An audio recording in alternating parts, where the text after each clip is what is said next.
and thank you for your introduction.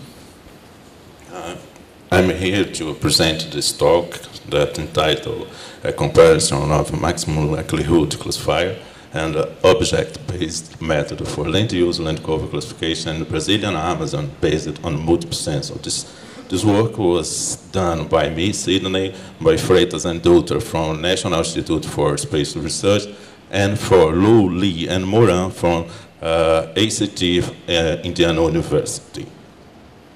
This talk will be following these topics. I will briefly talk about the introduction, the study area, the data set that you use for doing this, the methodology I will describe later, and talk about the field data collection, the determination, the land use, land cover class that you use, the remote sense data that you use, the scenarios that we built, and the land cover classification algorithm that we use to classify the image, and the accuracy assessment. Finally, I will talk about the results, and finally the conclusions. First of all, I would like to talk about the probability of obtaining a Landsat TM image in the tropical region, especially in Brazilian Amazon. This is a critical task. We obtain here in the left, we saw the annual probability for obtaining TM seen if 10% or less of cloud cover. In the right side, we can see the monthly probability.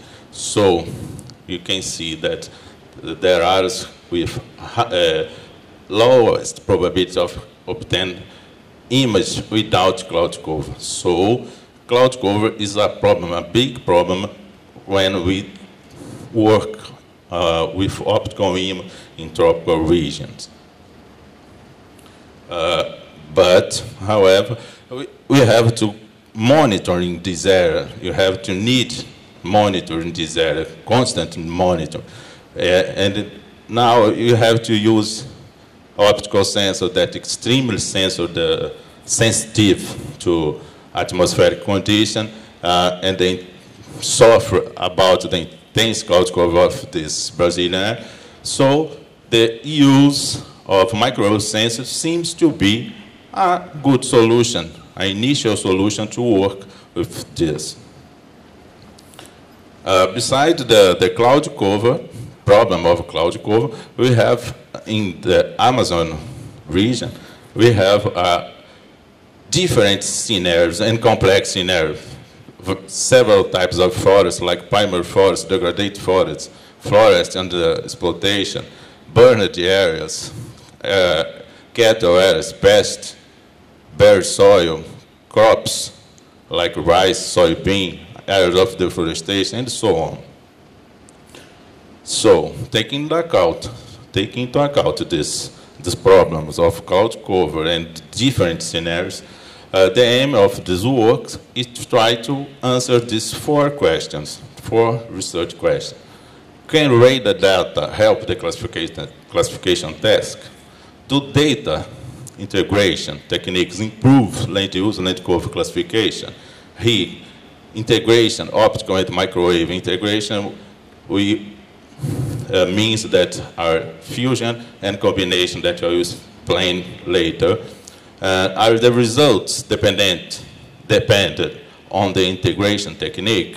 Which class are bad classifier with this additional use of radar data? It's these four questions that I will try to answer in this work. For doing this, we select a site that is Altamira City, located at northwest of Pará State in Brazil, near the Trans-Amazonic Highway and Xingu River, to do the work. We use the remote sense that we use, our optical data and the Landsat and QuickBird that we use only to assist the sample selection, and the radar data are from the Alus Pulsar FBD mode acquired on July 2, 2009 in L-band, 88 and 8V polarization was processed in four loops, having 12.5 meters of pixel space. And the methodology that we use are summarized in this flow chart. Start from the original image, the Landsat and Pulsar, they are pre-processing. This pre-processing, the processing here are calibration, registrations, and for radar image we have filtering that and generate four textural band for the ALOS Pulsar image. After that, we build 4 different scenarios to classify. The first one is using only optical data. It's based on the 60M multispectral beta. The second scenario, the second image set, based on the radar data, that is 88 and 8V polarization, and 4 textural bands that are derived from concurrence metrics, from Haralick concurrence metrics, second moment and contrast measures. And the third and the fourth image set are the combination and the wavelet fusion I will explain now. The combination, the data integration by combination here for us means that we stacked only the bands, different bands for the different sensors. Is only this simple is we call combination. And data integration by fusion using wavelets follows this workflow. Here, initially, we transform the SAR image 88 or 8V, but in case of this study, we use only 8V polarization and substitute the low resolution image by the first PC image, first PC component of the TM image, and do the wavelet inverse transformation, having a new band here that we substitute in the PC, first PC, and make the inverse transformation of PC. Now we have new band set having information for SAR, the high resolution of the SAR, and information from the optical data.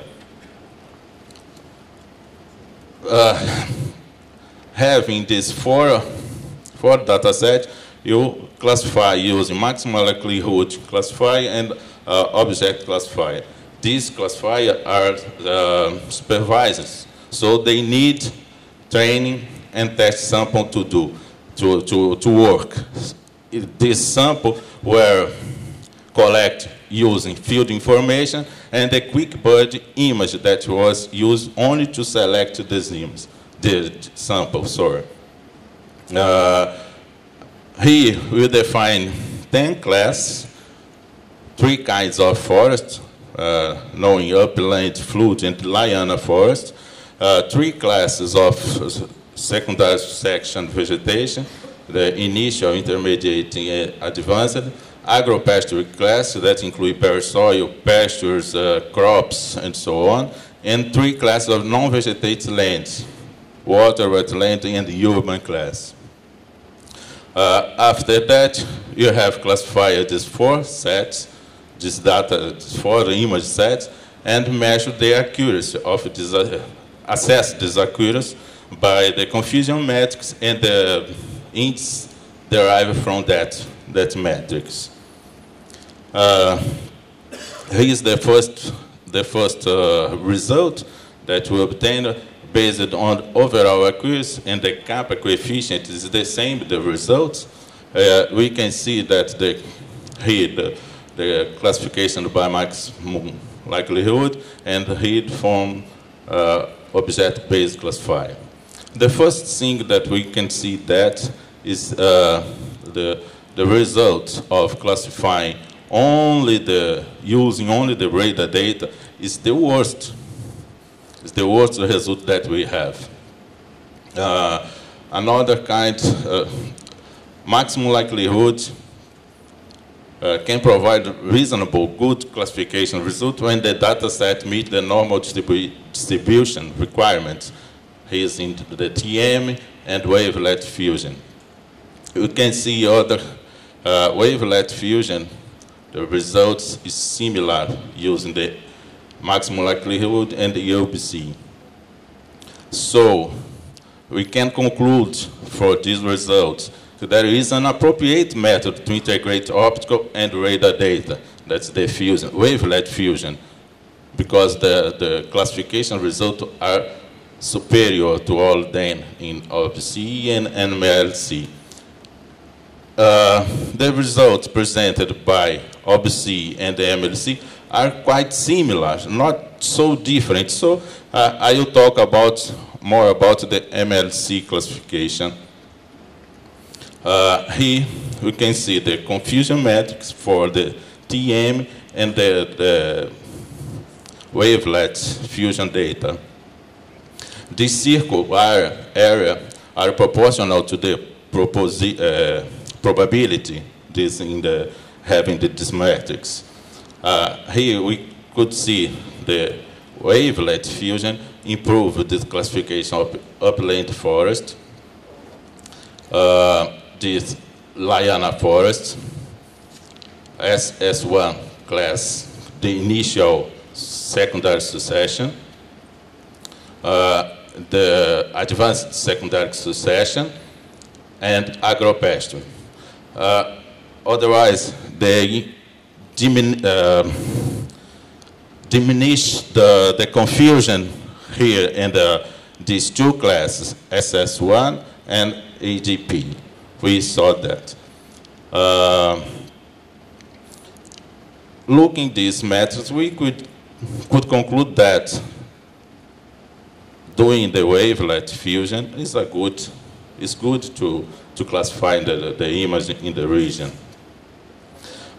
Here, only another two kind of index can be derived from confusion metric is the producer accuracy and the user accuracy.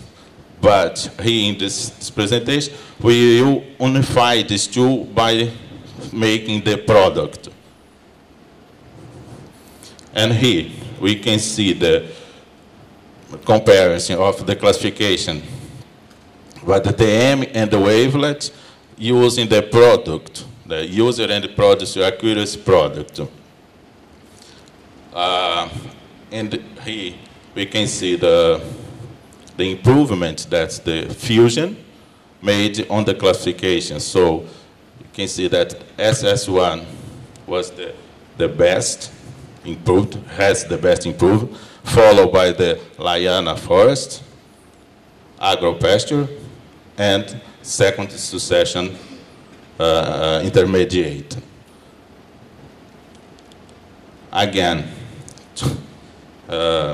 it's for this, you can say that the wavelet, we can say that the wavelet fusion is good to improve some classes, classification of some class. Here we can see only the image classifier by TM data here in this side. He is only using the pulsar data. He using only the data wavelet fusion. But here we grouped the three classes of forest, the three classes of secondary succession, in pastures, agropastures. We can see that this is more noisily than the others classification. Here, finally, the conclusion. The TM image can provide better land use, land cover classification than pulsar image. We saw that from the graphics. And the integration of TM and pulsar data by fusion method is valuable for improving classification performance.